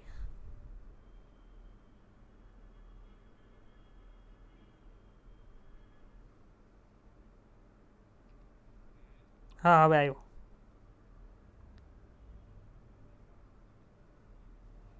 હા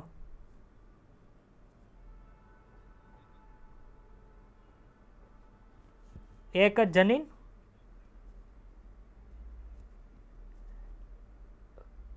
પ્લિયોટ્રોપી એટલે કે એક જ જનીન હોય ને એક કરતા લક્ષણના સ્વરૂપ પ્રકાર ઉપર અસર પાડતું હોય એને શું કહેવાય? પ્લિયોટ્રોપી કહેવાય. હા બોલ હવે. હા હા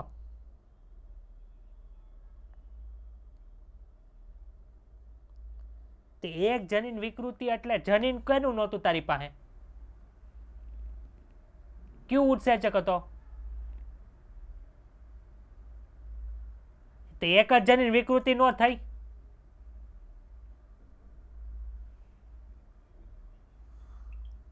હા હિમોફિલિયા હોય તો તને 5 મિનિટ આપું છું, તું પેલા પ્રશ્ન વિચારી લે. શું?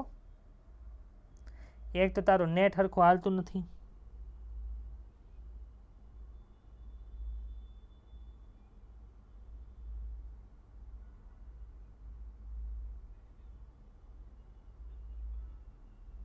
ને અત્યારે જ પૂછ ને એટલે બધાને ખબર પડે.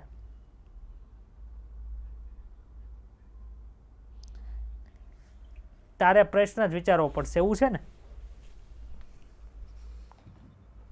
પણ તારો અવાજ નથી આવતો. હિમોફિલિયા તું શું કહેતો હતો બોલ? હવે કે નહીં અત્યારે, કાલ હું નેવરો ન હોય ને, કાલ મારે ધોળેટ ન રમવાની હોય.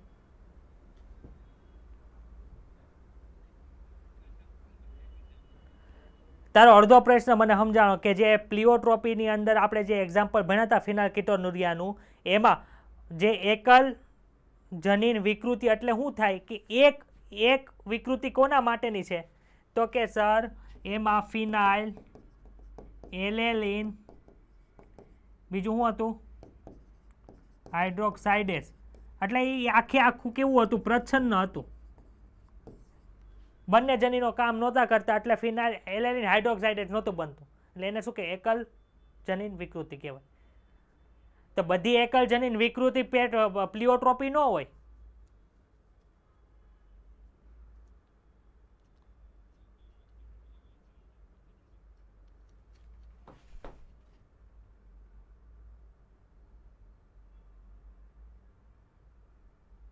બોલ શું લખ્યું છે એનસીઈઆરટીમાં?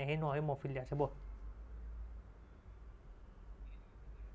એકલ પ્રોટીન અસરગત એટલે કે આપણે જે 12 પ્રોટીન માટેના 12 કારક હશે એમાંથી મોટા ભાગના શું હોય? પ્રોટીન હોય. એમાં બધા પ્રોટીન જે હતા, ફાઇબ્રિનોજન શું છે? પ્રોટીન છે. ફાઇબ્રિન છે એ શું છે? પ્રોટીન છે. તો એ પ્રોટીનની જરૂર પડે. તો હિમોફિલિયા શું થાય? રુધિર નથી ગંઠાતું. તેમાં એવું નથી કે બધા પ્રોટીન એબસેન્ટ છે. એક જ પ્રોટીન ન હોય ને એને લીધે એક કાર્ય આગળના ન થાય. ખબર પડી?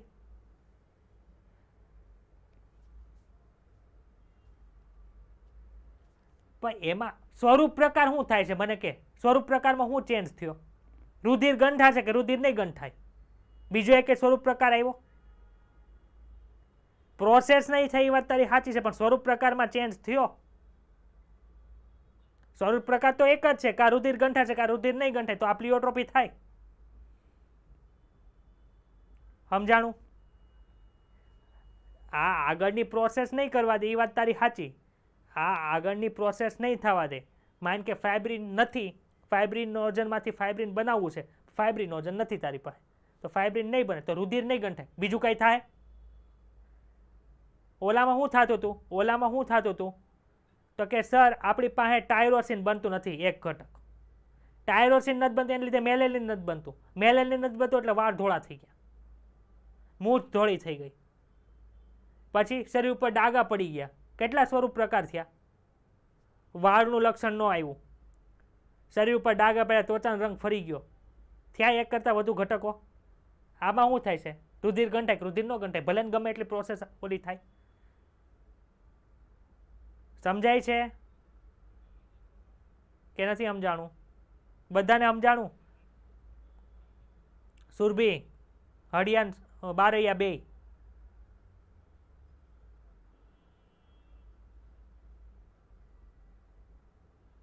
હીરવા તને ઠીક. મને એમ થાય મારું નેટ નથી ચોટતું ને, મને બીક લાગે મારું નેટ નથી ચોટતું ને, બધા નોર્મલ બોલે એટલે વાંધો નથી. ચાલો હવે આપણે સિકલ સેલ એનિમિયા વયા જઈએ પાછા. ચાલો, સિકલ સેલ એનિમિયા આ દૈહિક રંગસૂત્રો સંલગ્ન પ્રચ્છન્ન લક્ષણ છે જે પિતૃમાંથી સંતતિમાં ત્યારે જ પ્રવેશ કરે જ્યારે બંને પિતૃઓ કેવા હોય? વાહક હોય. રોગ ક્યારે થાય? બંને પિતૃઓ વાહક હોય તો જ. આ રોગનું નિયંત્રણ એક જોડ જનીન દ્વારા થાય. ક્યાં ક્યાં? HBA અને HBS. રોગના લક્ષણો 3 સંભવ જીનોટાઇપમાંથી માત્ર 3 સંભવ જીનોટાઇપ ક્યાં ક્યાં હતા? HBA, HBA. બીજું કયું હતું? HBA, HBS, HBS, HBS. તો આ 3 પ્રકારના જીનોટાઇપ થયા, એમાંથી સંભવિત કેમાં છે? આમાં જ થાય. ખબર પડી? જીનોટાઇપમાં HBS, HBS વાળા સમયુગ્મી વ્યક્તિમાં રોગ દેખાય છે. વિષમયુગ્મી વ્યક્તિ છે એ રોગ મુક્ત હોય છે, પરંતુ તે રોગના વાહક હોય. વિકૃત જનીન સંતતિમાં ઉતરવાની સંભાવના 50% છે. ભાઈ આની પાસે કેડબરી છે ને એક ડેરી મિલ્ક છે, તમને આપશે હું કેટલી સંભાવના? કા ડેરી મિલ્ક મળે કા કેડ મળે, 50% થાય. આ વિકારનું કારણ છે હિમોગ્લોબિન અણુની બીટા શૃંખલામાં 6થા ક્રમમાં આવેલ એમિનો એસિડ ગ્લુટામિક એસિડમાંથી વેલાઇનની અંદર ફેરફાર. ગ્લોબિન પ્રોટીનમાં એમિનો એસિડની આ બાદબાકી બીટા ગ્લોબિનના 6થા સંકેતમાં GAGના સ્થાને GUG દ્વારા દૂર થવાના કારણે થાય છે. એટલે કે એક જ G તો બેમાં છે, પણ A અને U છે. ભાઈ આ કોની વાત થાય છે? ભાઈ આ ક્યાં હોય? DNA ઉપર હોય, mRNA ઉપર હોય, tRNA ઉપર હોય. ભાઈ જનીન સંકેત હંમેશા જે ગણો છો ને એ કેમાં હોય? mRNA ઉપર હોય. ખબર પડી? મેં પાછા ગ્રાફ દોર્યો તેમાં GAG ની બધું ક્યાં હતું? ખાલી એક જ વસ્તુ યાદ રાખવાની, બધું એ ખીચડો યાદ કરો ભૂલા પડશો. યાદ શું રાખવાનું? નોર્મલ હોય GAG હોય mRNAમાં, અને ઓલામાં કોણ હોય જેમાં ફેરફાર થઈ ગયા એમાં GUG હોય. યાદ રહી જશે. ચાલો, ઓછા ઓક્સિજનની સ્થિતિમાં વિકૃત હિમોગ્લોબિન અણુમાં બહુલીકરણ થઈ જશે અને તાણના કારણે આરબીસીનો દ્વિઅંતર્ગોળ આકાર એ બદલાઈને દાંતરડા આકારનો થઈ જશે. ક્લિયર? સિકલ સેલ એનિમિયા પૂરું. હવે કોણ આવ્યું? ફિનાઇલકેટોનુરિયા છે. કયું છે ખબર નથી મને. આગળ જઈએ. જો અહીંયા ખાસ યાદ રાખો, આપણે ખાલી અહીંયા જ ભણવાનું છે. ગ્લુટામિક એસિડમાંથી શું બની જાય છે? આમાં વેલાઇન છે. જો દાંતરડા આકારનું બતાય છે, પરંતુ એક વસ્તુ અહીંયા યાદ રાખજો, નીચેનામાંથી હિમોગ્લોબિનની બીટા શૃંખલામાં 1 થી 5 એમિનો એસિડનો સાચો ક્રમ જણાવો. પ્રશ્ન અહીંથી પૂછી શકે છે. પહેલું એમિનો એસિડ છે valine, histidine, leucine, threonine, proline, glutamic acid, glutamic acid. યાદ રાખવું. કોઈ નહીં યાદ રાખે. પ્રશ્ન પૂછાઈ ગયો આઉટ ઓફ NCERT નથી, NCERT નો જ છે. યાદ રાખવું. 10 વાર લખી નાખજો એટલે યાદ રહી જશે. ક્લિયર? રક્તકણની બાહ્યકાર રચના જે છે તથા હિમોગ્લોબિનની બીટા શૃંખલાના સંગત ભાગના એમિનો એસિડ સૂક્ષ્મ આલેખ છે એ દર્શાવ્યો છે. એ સામાન્ય વ્યક્તિમાંથી છે, બીજો છે સિકલ સેલ એનિમિયા ધરાવતા વ્યક્તિઓમાંથી દર્શાવેલો છે. ફિનાઇલકેટોનુરિયા, ફિનાઇલેલેનિન શું થાય છે? ટાયરોસિનની અંદર રૂપાંતરણ પામતું નથી. હું કામે? ફિનાઇલેલેનિન હાઇડ્રોક્સાઇડેઝ નથી એટલે તો ટાયરોસિન બનશે. ટાયરોસિનમાંથી મેલેનિન પણ બનશે ને એટલે કેવા થઈ ગયા? વ્હાઇટ ધબ્બા. આલ્બિનિઝમ શો થયું. શું જોવા મળે? આલ્બિનિઝમ. હવે જો ફિનાઇલ એલેનિન છે એ ટાયરોસિનમાં તો ફરતું નથી, તમારા શરીરમાં પ્રમાણ કોનું વધે? તો કે સર ફિનાઇલ એલેનિનનું પ્રમાણ વધતું જાય. હવે ફિનાઇલ એલેનિન છે એનું પ્રમાણ વધે તો ટાયરોસિનમાં રૂપાંતર નથી પામતું, તો આપણા શરીરમાં બીજી ઘણી બધી ચયાપચયની ક્રિયા થતી હોય તો એ ફિનાઇલ એલેનિન છે એ ફિનાઇલ પાયરુવિક એસિડની અંદર શું થાય છે? રૂપાંતરણ પામ્યું. હવે કોનું પ્રમાણ વધે છે ભાઈ? તો કે ફિનાઇલ પાયરુવિક એસિડનું રૂપાંતરણ છે એ વધે છે.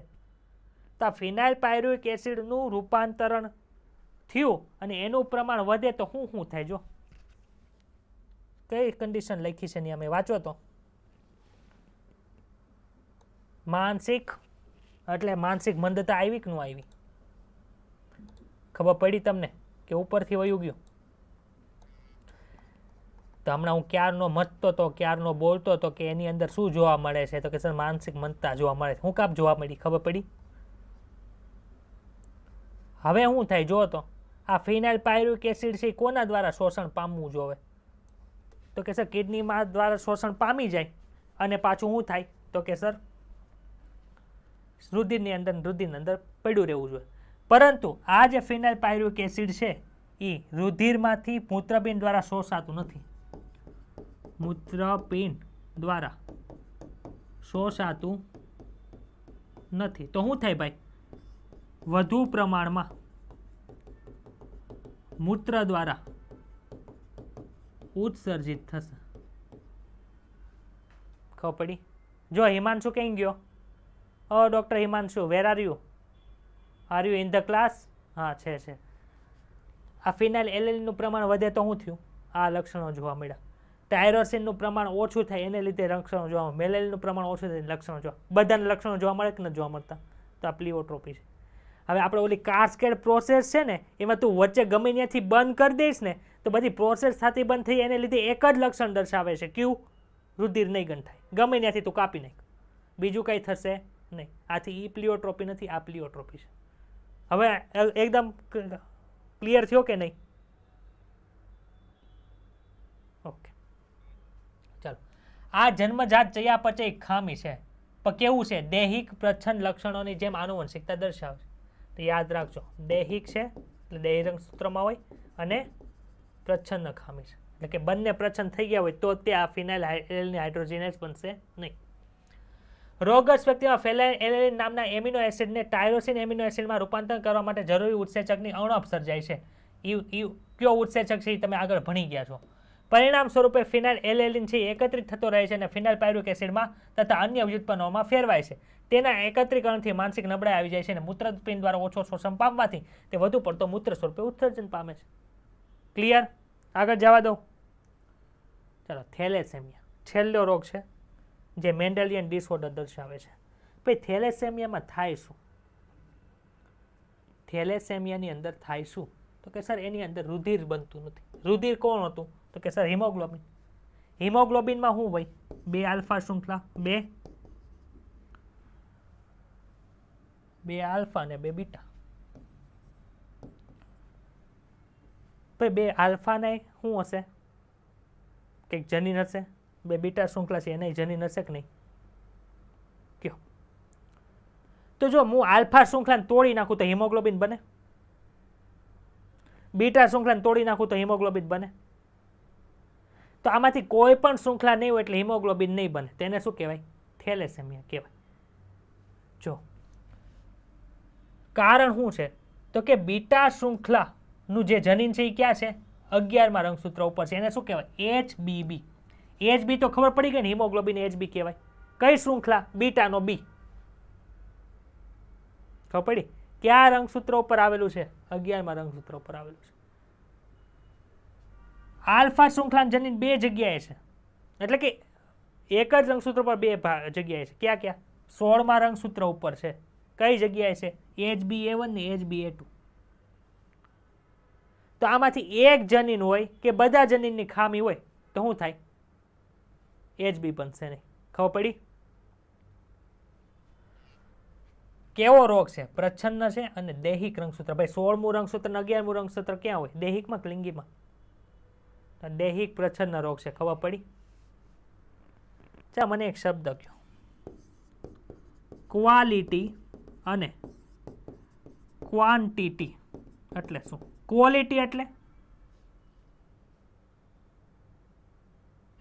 ગુણવત્તા, અને આ જથ્થો. હવે આરબીસી તો જો આમાંય બને છે ને ઓલામાંય બને છે, તો ક્વોલિટી કેમાં સારી નથી? તો કે સર સિકલ સેલ એનિમિયા જે છે, સિકલ સેલ એનિમિયા, એમાં આરબીસી તો બને, એની ક્વોલિટી સારી નથી. આથી એને શું કહેવાય? ક્વોલિટેટિવ ડિસીઝ કહેવાય, જેમાં ક્વોલિટી સારી નથી. આમાં ક્વોન્ટિટી, આરબીસી તો બને છે પણ ઝાઝા નથી બનતા, તો આમાં શું આવશે? થેલેસેમિયા. યાદ રહી જાય, કઈ ગોખવા જેવું છે આમાં? ક્લિયર થઈ ગયું? જોજો આ વસ્તુ છે ને હમણાં લખીએ છે ને તમારે ખીચડો પાકી જાય ને માથું પાકી જાય ને એવું લખેલું છે આમાં, અહીંયા એટલામાં. HbA1 ને HbA2 ના રંગસૂત્ર છે એ કયા ઉપર હોય? 16મા રંગસૂત્ર ઉપર હોય. તમે અત્યારે ભણી ગયા, ગુજકેટ 2021માં પ્રશ્ન પૂછાઈ ગયો છે. ચાલો, થેલેસેમિયા. આ પણ એક દૈહિક સંલગ્ન પ્રચન જનિતથી થતો રુધિરનો રોગ છે. તે પિતૃઓમાંથી સંતતિમાં કે જ્યારે બંને પિતૃઓ બિન અસરકારક હોય પરંતુ વાહક જનીન ધરાવતા હોય, એટલે કે વિષમયુગ્મી હોય, તેને વહન કરતા હોય ત્યારે જોવા મળે. આ અસર થવાનું કારણ વિકૃતિ અથવા તો દૂર થવું, જેના આખરી પરિણામમાં શું થાય? હિમોગ્લોબિન નિર્માણમાં વપરાતી ગમે તે ગ્લોબિનની chain, alpha globin, beta globin, ગમે એ બનશે નહીં અને સંશ્લેષણમાં ઘટાડો થાય. આના કારણે હિમોગ્લોબિનના અસામાન્ય અણુઓ નિર્માણ પામે છે. હિમોગ્લોબિનના અસામાન્ય અણુ, ઓલામાં આરબીસીના અસામાન્ય અણુ હતા. તો હિમોગ્લોબિનના અસામાન્ય અણુ બને એટલે આરબીસી બને જ નહીં, કેમ કે આપણને ખબર છે આરબીસી કેના બનેલા હોય? હિમોગ્લોબિનના બનેલા હોય. જેને પરિણામે એનિમિયા થાય છે, જે રોગનું લક્ષણ છે. એનિમિયા એટલે શું? તમારું શરીર છે એ ફીક્કું બતાય, પીળું ને એવું ફીક્કું બતાય. શું કામ? હિમોગ્લોબિન નથી એટલે. હિમોગ્લોબિન ન હોય તો તમને શ્વાસ ચડે કે ન ચડે? થોડું કાલો થાય ચડવા મળે.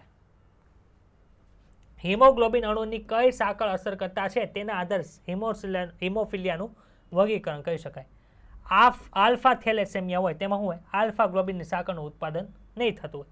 જ્યારે બીટા થેલેસેમિયા હોય એમાં બીટા ગ્લોબિનની સાંકળનું ઉત્પાદન અસર કરતા છે. આલ્ફા થેલેસેમિયામાં બે નજીકથી જોડાયેલા હોય એને શું કહેવાય? સંલગ્ન જનીનો. આલ્ફા થેલેસેમિયા એ બે નજીકથી જોડાયેલા સંલગ્ન જનીનો HbA1 ને HbA2 જે દરેક પિતૃના 16મા રંગસૂત્ર પર આવેલા હોય છે તેના દ્વારા નિયંત્રિત થાય છે. તે 1 કે 4 જનીનમાંથી વધુ જનીનમાં જેટલી વિકૃતિ અથવા તો દૂર થવાના કારણે જોવા મળે છે. 1 કે 4 એટલે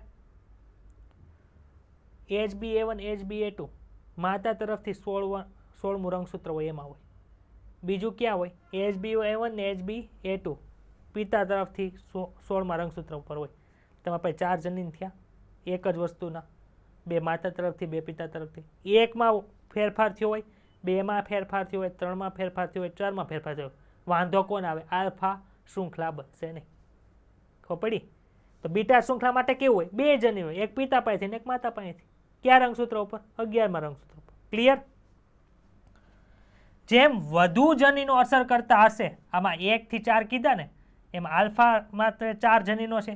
જેમ જનીનો અસર કરતા હોય તેમ આલ્ફા ગ્લોબિનના અણુનું ઉત્પાદન ઓછું થાય. ભલે બીટા નોર્મલ બનતું હોય પણ આલ્ફા જ નહીં હોય તો આલ્ફા અને બીટા જોડાઈને બનાવશે કેવી રીતે હિમોગ્લોબિન? એવી રીતે. જ્યારે બીટા થેલેસેમિયા એકલ જનીન, ભાઈ હિમાંશુ, એકલ જનીન અહીંયા આવ્યું, એકલ જનીન, એક રંગસૂત્ર પર એક જ જનીન. HbB કે જે પિતૃના 11મા રંગસૂત્ર પર આવેલ છે તેના દ્વારા નિયંત્રિત થાય છે. તે એક અથવા બંને જનીન એમાં વિકૃતિ થાય અથવા તો દૂર ખાવાને જોવા મળે છે. થેલેસેમિયા સિકલ સેલ એનિમિયાથી અલગ છે કે નહીં અલગ? આને નામ આપું છું A, આને નામ આપું છું B. જેમાં અગાઉનામાં એટલે એ એટલે શું થયું ભાઈ?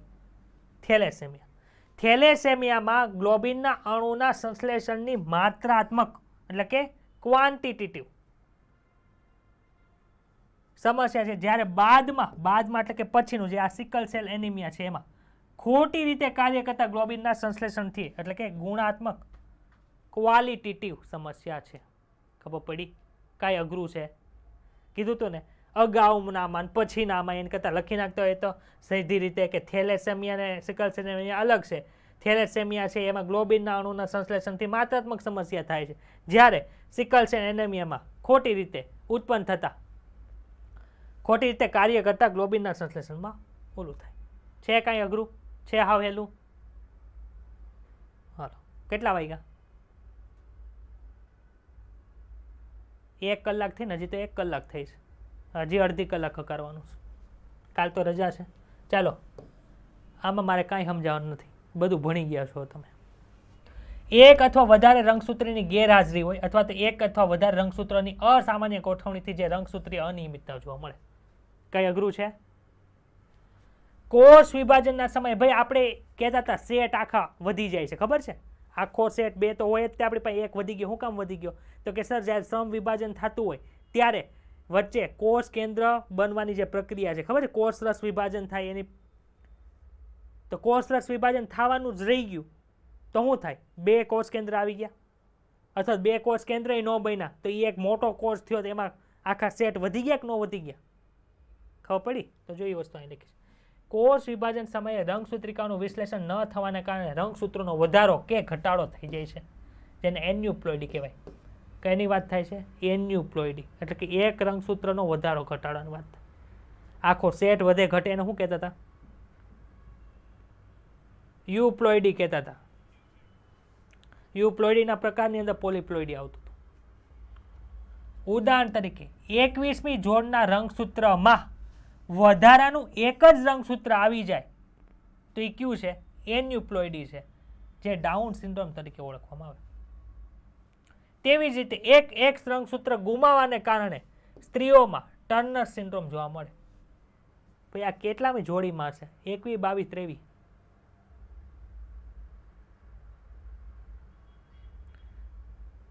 ચોવીસમી જોડી થોડી હોય. 23મી જોડી લિંગી રંગસૂત્ર લખ્યું એટલે કઈ જોડી આવે? હાવ સિમ્પલ લોજિક છે, બહુ ડીપ ઉચ્ચારવા ગયા ત્યાં તો. કોષ વિભાજનની અંત્યાવસ્થા પછી કોષરસ વિભાજન એટલે કે સાયટોકાઇનેસિસ ન થવાને કારણે સજીવોમાં રંગસૂત્રનું આખું જૂથ, આખા જૂથને શું કહેવાય ઇંગ્લિશમાં? સેટ વધી જાય છે, જેને લીધે કઈ પ્લોઇડી થઈ જાય છે? યુપ્લોઇડી. યુપ્લોઇડીમાં આખું સેટ આખો 2 કરતાં વધી ગયો, આથી એને પોલીપ્લોઇડી કહેવાય. ખબર પડી? આ અવસ્થા વનસ્પતિઓમાં મુખ્યત્વે જોવા મળે. વનસ્પતિમાં પોલીપ્લોઇડી છે સામાન્ય રીતે વધુ જોવા મળે, કેમ કે એમાં કોણ ન હોય, તારા કેન્દ્ર નથી હોતા, ખેંચવાવાળા. ખબર પડી? ચાલો, આ એક ડાઉન સિન્ડ્રોમ છે. ભાઈ જો ટર્નર સિન્ડ્રોમ, બીજું કયું હતું? ક્લાઇન ફેલ્ટર. માઇક જેનું શરૂ હોય એ બંધ કરી દો, નકર કાઢી મૂકીશ. ટર્નર સિન્ડ્રોમ ને ક્લાઇન ફેલ્ટર સિન્ડ્રોમ, એકમાં એક રંગસૂત્ર વધી જાય છે, એકમાં એક રંગસૂત્ર વયું જાય છે. બંને લિંગી રંગસૂત્રના આધારે છે, તો એ બધા ક્યાં ફેરફાર કરતા હોય? લિંગી ઉપર હોય ને એની ઉપર આધાર કરે. તો સેક્સ ડિટર્મિનેશનમાં પ્રોબ્લેમ થઈ કોને લીધે હોય? આ 2 રોગમાં હોય. ડાઉન સિન્ડ્રોમ છે કયા રંગસૂત્ર માટે થાય છે? તો કે સર 21મી જોડીમાં થાય છે. એ તો દૈહિક છે, તો દૈહિકમાં કયા કયા લક્ષણો જોવા મળી જાય છે? ડાઉન સિન્ડ્રોમમાં જોવા મળતા લક્ષણો નીચે નથી લખેલા, અહીં ઉપર લખેલા છે આકૃતિમાં. પહેલું લક્ષણ, શીર્ષનો ચપટો પાછળનો ભાગ જોવા મળે, એટલે કે અહીંયા પાછળની બાજુએ કેવો ભાગ હોય? ચપટો ભાગ હોય. બીજું, આંગળીઓના છેડા પર ઘણી બધી ગળીઓ જોવા મળે, ફૂલેલી આંગળી જોવા મળે, એમાં ઘણી બધી, આપણે આમ કેમ કરીએ 2 ગળી જોવા, એમાં ઘણી બધી ગળીઓ જોવા મળે. ત્રીજું, પાછળથી તો ચપટો છે ચહેરો, પણ મોટો ચહેરો છે. ચોથું, મોટી અને ગળીઓવાળી જીભ. 5મું લક્ષણ, જન્મજાત હૃદયની ખામી.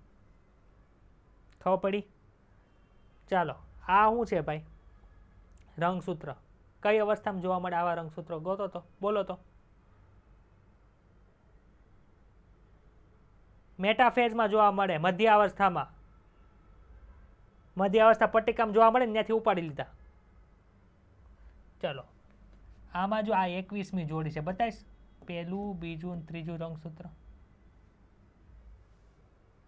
બતાડો કેવી રીતે છે. જો 1, 2, 3, 4, 5, 6, 7, 8, 9, 10, 11, 12, 13, 14, 15, 16, 17, 18, અહીં 18, આ 19, આ 20, આ 21, 22 અને આ લિંગી રંગસૂત્ર છે. ખબર પડી ગઈ?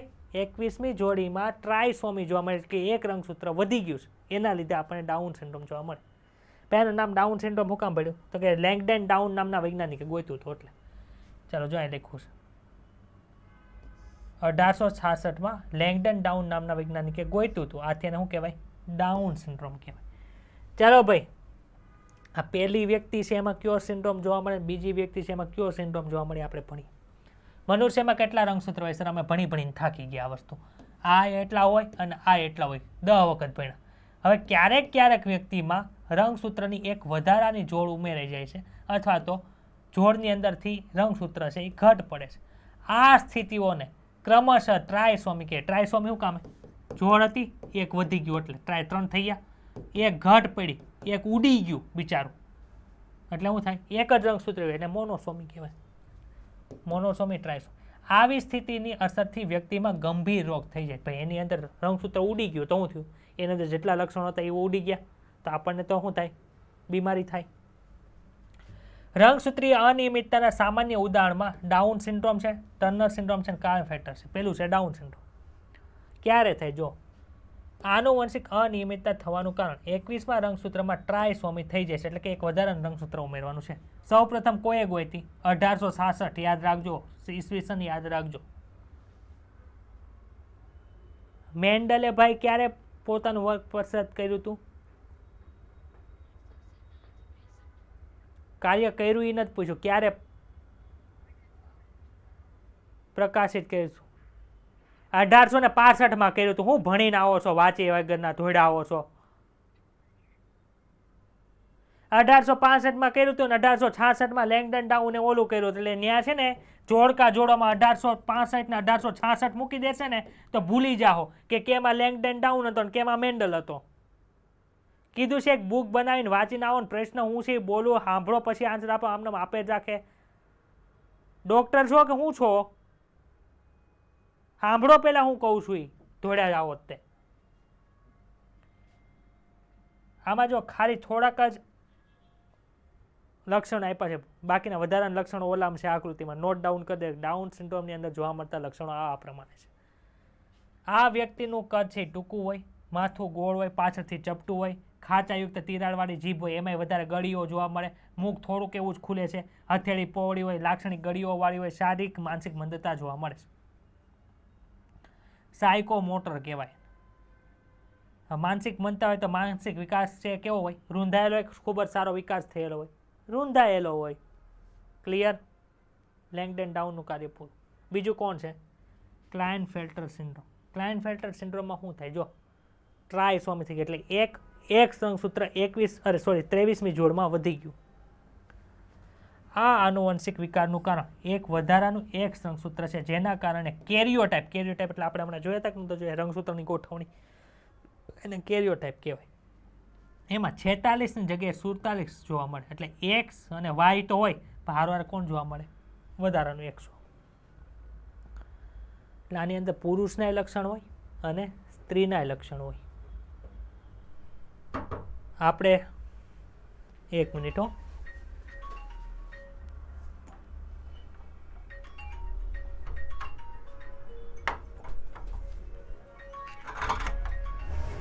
હજી તો હાલ છે લેક્ચર. તમે કેમ આવી ગયા?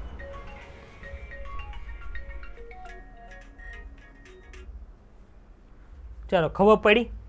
એટલે પુરુષના લક્ષણ જોવા મળે, સ્ત્રીના લક્ષણ જોવા મળે. આપણે મેલ અને ફિમેલની અંદર જે ન આવતા હોય એ કોને લીધે ન આવતા હોય? આ ટ્રાયસોમી હોય એના લીધે. ખબર પડી? હા, એ પણ બધા ક્લાયનફેલ્ટરમાં ન હોય. હવે ક્યુ રંગસૂત્ર વધી ગયું, ઘટી ગયું, એક્સ વાય વાય થઈ ગયું હોય, એક્સ એક્સ વાય થઈ ગયું હોય, પછી ટ્રાયસોમીની જગ્યાએ વધી ગયા હોય વધારે રંગસૂત્ર, તો પણ થઈ શકે ને એમ.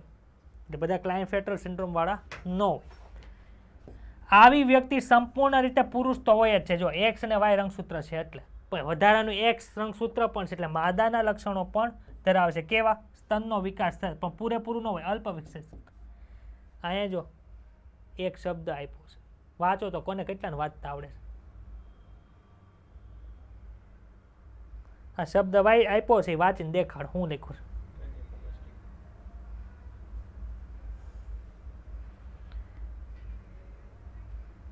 આવડી ગયો.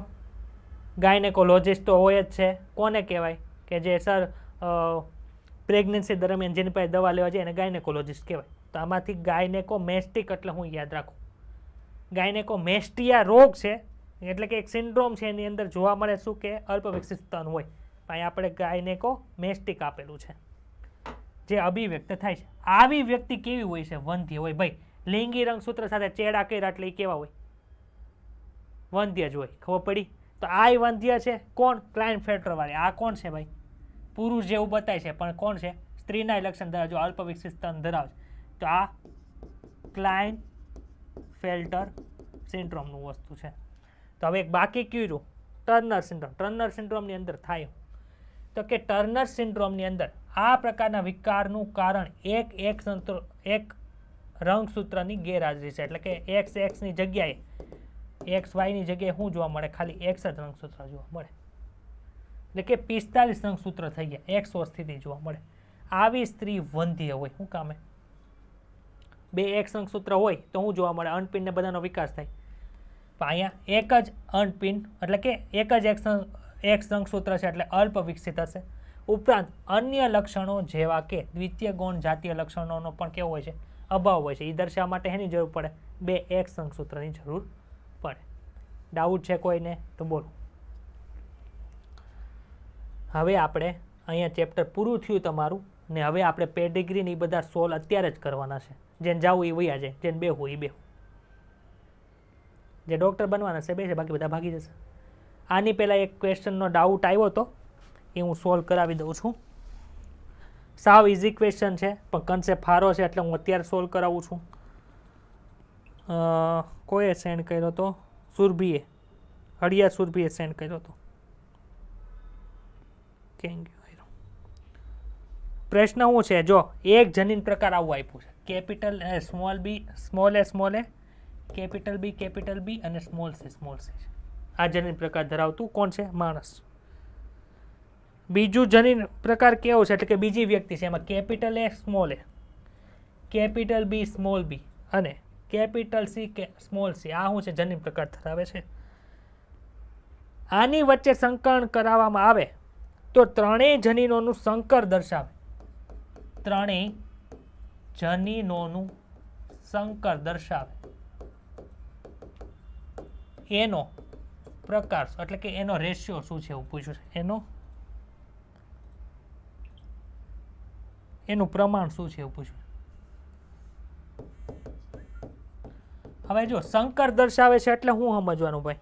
તો કે સર સંકર એટલે કે એક capital A, capital B, capital C અને એક small A, small B, small C. આવું કેટલું પ્રમાણ હોય નહીં જોવાનું છે. ઓપ્શન એ લખાવી દઉં છું, ટ્રાય કરો ને પછી મને આન્સર આપો પછી હું કહું. એ ઓપ્શન છે 1/8, બી ઓપ્શન છે 1/4, સી ઓપ્શન છે 1/16 અને ચોથો ઓપ્શન છે 1/32. શું આન્સર આવશે બોલો? હા ઇઝી છે. એક સ્ટેપનો દાખલો છે ખાલી. તેને જનીન કેટલા જન્યુ બનતા હશે એ આવડતું હશે એને ડાયરેક્ટ ખબર પડી જશે.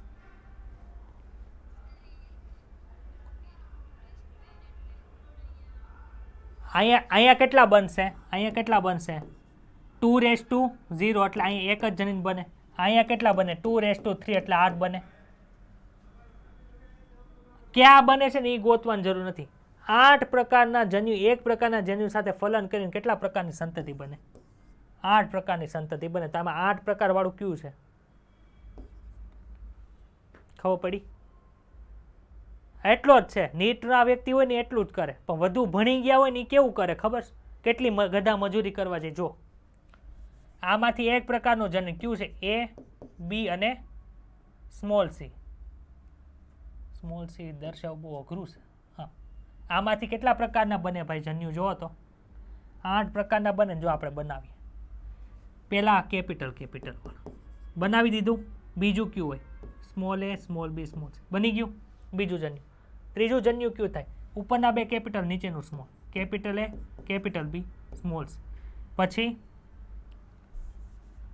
Capital A small B capital C, પછી small A capital B capital C. એટલી ખબર પડી. કેટલા જન્યુ બન્યા? 1 2 3 4 5. હજી 3 બાકી છે. 2 કેપિટલ 1 સ્મોલ વાળું હતું. હવે 2 small 1 capital. Capital A small B small C, small A capital B small C, small A small B capital C. જોઈ લો 8 જન્યુ બન્યા કે ન બન્યા? પહેલું, બીજું, ત્રીજું, ચોથું, પાંચમું, છઠ્ઠું, સાતમું અને આઠમું. થયા કે નથી થયા? હવે આનું આપણે ફલન કરાવીએ. પહેલું જનીન છે એમાં શું થાય? જો small A capital A, capital B capital B. જો આ કેપિટલ બી છે સંકર નથી, હિટ્રોઝાઇગસ નથી, હોમોઝાઇગસ. એટલે એ આવે. જો બધું કરીને જ બતાવું છું. મને લાગે છે મગજની લાઈટ હાલતી બંધ થઈ જાય છે. ચલો અવાજ આવે છે ભાઈ? અત્યારે મારે આ કરીને મીટિંગ છે એટલે જવાનું છે, એટલા માટે બોલાવવા આવ્યા હતા. એટલે આપણે આ કરીને આવતા લેક્ચરમાં બીજા દાખલા કરશો. પણ આનું સોલ્યુશન કરો. પેલું શું આવે? જો કેપિટલ એ આવું થાય, સ્મોલ સી. પેલું જો capital A capital B capital C. આમાં હિટ્રોઝાઇગસ નથી એટલે આન્સર આવશે નહીં. બીજું જો કેપિટલ એ આ જન્યુ, આમાં કયું છે? Small A small B small C. તો અહીં જો કેપિટલ એ આવી ગયા એટલે એ પણ બને નહીં. ત્રીજું જો small A capital B capital C, અને આનું શું છે? ત્રીજું કઈ ગયું? Capital A capital small B. અરે ત્રીજાની વાત થાય છે, ત્રીજું આ છે એટલે ત્રીજું ન બને. ચોથું જો small A capital B small C. ચોથામાં શું છે? Capital A small B capital C. તો આ એક બન્યું કે ન બન્યું? જે ત્રણેય જન્યુ કેવા છે? વિષમ યુગ્મી છે. પાંચમું જો small A capital B small C. પછી શું આવે પાંચમામાં? Capital small A capital B capital C. જો આમાં બે સમયુગ્મી થઈ ગયા. પછી કયું છે ભાઈ? છઠ્ઠું. છઠ્ઠામાં શું છે? બોલો તો. કેપિટલ એ, પછી સાતમું. સાતમાની અંદર શું છે? Small A capital B small C. આઠમામાં small A capital B small C અને small A small B capital C. કેટલા આવ્યા?